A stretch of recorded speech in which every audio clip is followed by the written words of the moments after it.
Bismillahirrahmanirrahim. Assalamualaikum warahmatullahi wabarakatuh.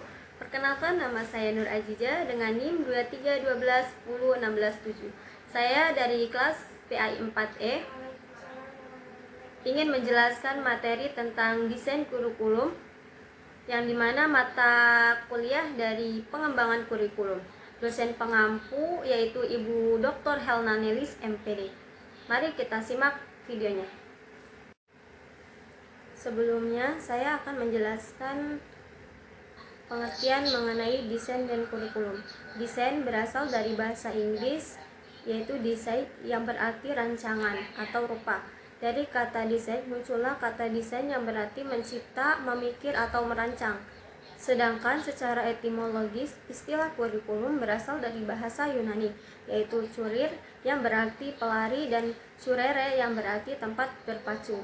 Kurikulum memiliki makna sebagai jarak yang harus ditempuh oleh seorang pelari mulai dari start hingga finish untuk memperoleh medali atau penghargaan. Pengertian tersebut kemudian berkembang ke dalam dunia pendidikan dan diartikan sebagai sejumlah mata pelajaran yang harus ditempuh oleh seorang siswa dari awal hingga akhir program demi memperoleh ijazah. Mengenai pengertian desain kurikulum itu seperti cetak biru atau rencana besar untuk pendidikan. Bayangin, kalau mau bikin rumah, pasti butuh desain biar jelas ruangannya ada apa aja, ukurannya gimana, dan bahan yang dipakai. Nah, dalam pendidikan, desain kurikulum itu menentukan apa yang akan diajarin, bagaimana cara ngajarnya, dan tujuan akhirnya membuat peserta didik. Pengertian desain kurikulum menurut para ahli. Yang pertama, menurut Nana S. Sukmadinata, mengatakan desain kurikulum adalah mencakup pola pengorganisasian unsur-unsur atau komponen kurikulum. Penyusunan desain kurikulum dapat dilihat dari dua dimensi, yaitu dimensi horizontal dan vertikal. Dimensi horizontal berkenaan dengan penyusunan dari cakupan isi kurikulum, sedangkan dimensi vertikal mencakup penyusunan sekuens bahan berdasarkan urutan tingkat kesukaran. Yang kedua, menurut Longstreet, desain kurikulum ini merupakan desain kurikulum yang berpusat pada pengetahuan atau the knowledge-centered design, yang dirancang berdasarkan struktur disiplin ilmu. Oleh karena itu, model desain ini disebut juga model kurikulum subjek akademis yang penekanannya ditujukan untuk pengembangan intelektual siswa. Tujuan umum desain kurikulum meliputi: yang pertama, mewujudkan pendidikan berkualitas. Artinya, desain kurikulum bertujuan untuk menciptakan sistem pendidikan yang mampu menahan tantangan zaman dan memaksimalkan sumber daya yang ada di lembaga pendidikan. Yang kedua, menghubungkan visi dan misi. Maksudnya, desain kurikulum harus selaras dengan visi dan misi institusi pendidikan, memastikan bahwa semua komponen kurikulum mendukung tujuan pendidikan yang lebih luas. Yang kedua yaitu ada tujuan khusus desain kurikulum. Yang pertama, pengembangan pengalaman belajar. Maksudnya, memudahkan dan mendorong pengembangan pengalaman belajar yang esensial bagi pencapaian prestasi siswa, serta menyediakan pengalaman belajar yang bermakna.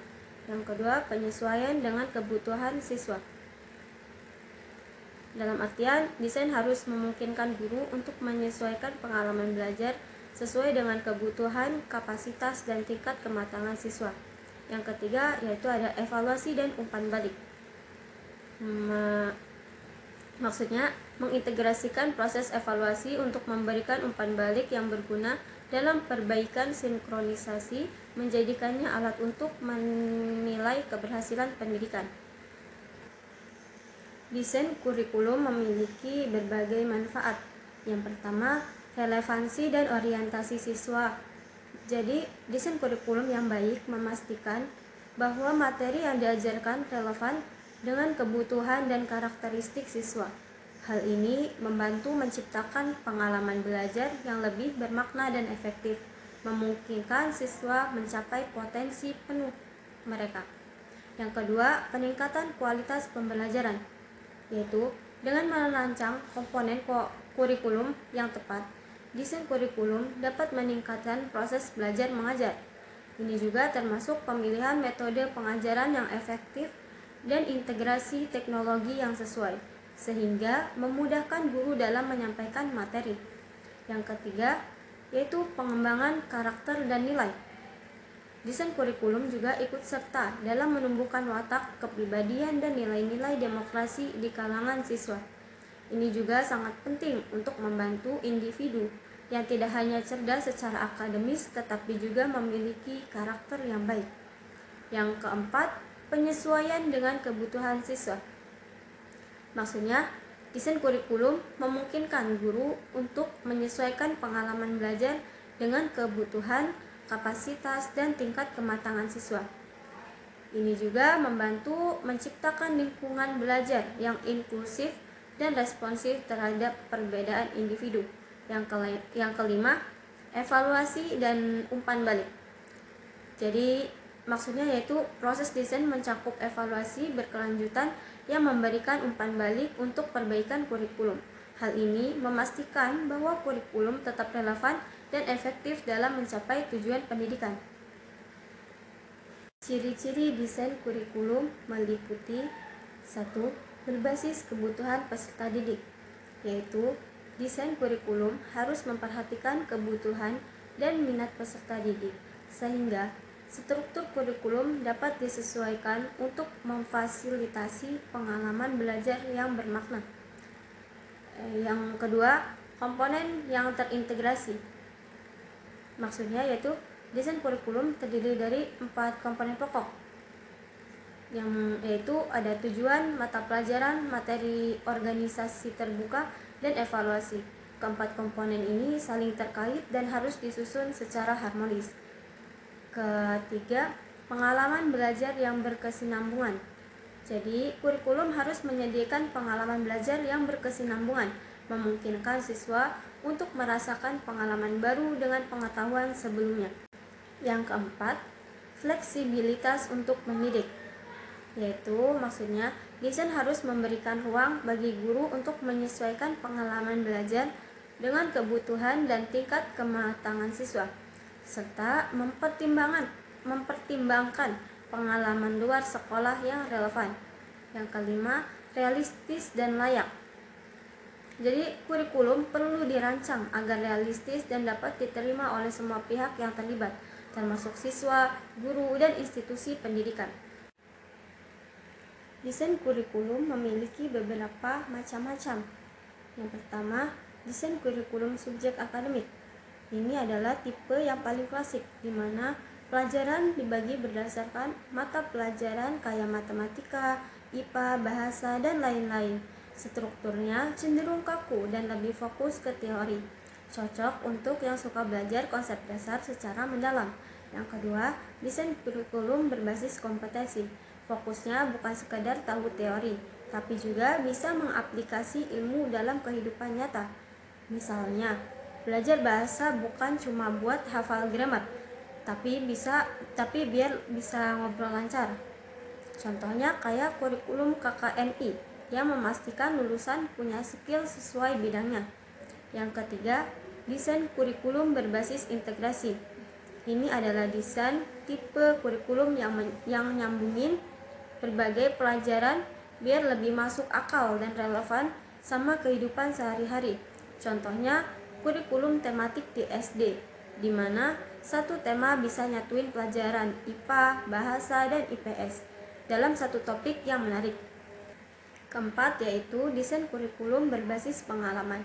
Maksudnya, belajar bukan cuma dari buku, tapi bisa dari pengalaman langsung. Bisa lewat proyek, eksperimen, atau field trip. Cocok untuk yang suka eksplorasi dan belajar dengan cara mencoba langsung.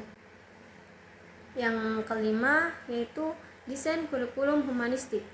Ini adalah kurikulum yang paling fleksibel karena menyesuaikan dengan kebutuhan dan potensi setiap siswa. Fokusnya lebih ke pengembangan diri dan belajar. Sifat-sifat desain kurikulum. Yang pertama yaitu strategi. Strategi dalam kurikulum itu ibarat peta jalan buat pendidikan nasional. Jadi, harus dirancang dengan cerdas agar semua tujuan pendidikan dapat tercapai dengan efektif. Yang kedua, komprehensif. Maksudnya, nggak cuma soal belajar di kelas, tapi juga harus nyambung dengan kehidupan nyata dan perkembangan masyarakat. Jadi, kurikulum itu luas dan mencakup banyak aspek kehidupan. Yang ketiga, integratif, yaitu semua elemen dalam kurikulum harus saling terhubung, dari kualitas pembelajaran sampai jumlah tenaga pengajarnya. Semuanya harus direncanakan biar hasilnya maksimal. Keempat, realistik, yaitu kurikulum harus sesuai dengan kebutuhan siswa dan masyarakat. Artinya, apa yang diajarin harus bisa dipakai di dunia nyata, bukan cuma teori doang. Yang kelima, humanistik, yaitu fokusnya ke manusia. Kurikulum harus membantu siswa berkembang, baik dari segi ilmu, keterampilan, maupun karakter, agar mereka siap menghadapi dunia. Yang keenam, yaitu futuralistik. Futuralistik yaitu kurikulum nggak boleh stuck di masa sekarang aja, harus mempunyai visi ke depan, mengikuti perkembangan zaman dan mempersiapkan generasi yang bisa bersaing di masa depan. Jadi, intinya desain kurikulum itu harus dirancang dengan matang, nyambung ke kehidupan nyata, fleksibel, dan siap menghadapi masa depan. Pengembangan strategi desain kurikulum yaitu adalah proses yang melibatkan beberapa langkah penting untuk memastikan kurikulum yang dihasilkan relevan, efektif, dan sesuai dengan kebutuhan pendidikan. Nah, kalau ngomongin strategi pengembangan kurikulum, itu sebenarnya kayak bikin rencana besar buat memastikan pembelajaran berjalan sesuai tujuan yang diharapkan. Jadi, langkah-langkah dalam menyusun strategi desain kurikulum yaitu yang pertama, pembentukan misi dan kebutuhan. Apa sih yang mau dicapai? Langkah pertama ini hanya kita nentuin visi dan misi dari kurikulum itu sendiri. Jadi kita harus tahu dulu kenapa kurikulum ini perlu ada dan apa kebutuhan murid-murid serta masyarakat saat ini. Contoh, misalnya sekarang dunia kerja lagi butuh banyak orang yang jago teknologi. Maka kurikulum di sekolah atau kampus harus menyesuaikan dengan memasukkan pelajaran coding, analisis data, atau kecerdasan buatan. Yang kedua, merumuskan tujuan pembelajaran. Jadi, apa sih yang harus dikuasai oleh siswa? Nah, setelah tahu kebutuhannya, langkah selanjutnya adalah bikin tujuan pembelajaran yang jelas. Ini ibarat tujuan akhir dari perjalanan belajar. Contoh, kalau kurikulumnya tentang coding, tujuan pembelajarannya bisa kayak yang pertama, siswa mampu memahami dasar-dasar pemrograman Python. Yang kedua, siswa bisa membuat program sederhana sendiri. Yang ketiga, siswa bisa menyelesaikan masalah dengan logika pemrograman. Tujuan ini harus spesifik, realistis, dan bisa diukur supaya gampang dievaluasi nantinya. Ketiga, pemilihan pengalaman belajar. Bagaimana sih cara siswa belajar? Setelah tahu tujuannya, sekarang kita harus pilih cara belajarnya. Ini bukan cuma soal materi, tapi juga metode pembelajarannya. Contoh, kalau belajar coding, jangan cuma teori doang. Bisa pakai project based learning atau PBL, game based learning, terus collaborative learning. Jadi project based learning atau PBL adalah bikin proyek nyata, misalnya bikin aplikasi sederhana. Sedangkan game based learning adalah belajar sambil main game edukasi. Collaborative learning yaitu kerja kelompok buat menyelesaikan tantangan coding bareng. Pokoknya metode belajar harus seru, relevan, dan bikin siswa beneran paham, bukan sekadar hafalan doang. Ya, langkah keempat yaitu pengorganisasian pengalaman belajar. Urutan belajarnya gimana sih? Nah, Ini tentang struktur pembelajaran. Supaya materinya nggak acak-acakan, harus ada urutan yang logis dan bertahap. Contoh, kalau belajar coding, nggak mungkin langsung bikin website canggih kan? Urutannya harus seperti ini. Kayak belajar sinteks dasar Python atau variabel kondisi log. Habis itu masuk ke fungsi dan struktur data, mulai bikin program kecil-kecilan. Belajar framework dan tools pendukung. Bikin proyek akhir seperti aplikasi atau website dengan pengorganisasian yang baik. Siswa nggak bakal kebingungan dan belajarnya lebih efektif. Langkah kelima yaitu ada implementasi kurikulum. Saatnya diterapkan setelah semuanya direncanakan. Sekarang waktunya menjalankan kurikulum di kelas. Guru dan tenaga pendidik harus siap dengan strategi mengajar yang sesuai. Contoh, guru menggunakan learning management system atau LMS buat kasih materi dan tugas. Ada kelas hibrid atau online dan offline buat fleksibilitas belajar. Ada sesi mentoring dan diskusi supaya siswa lebih interaktif. Langkah yang keenam yaitu evaluasi dan umpan balik. Pertanyaannya, sudah berhasil atau masih perlu perbaikan?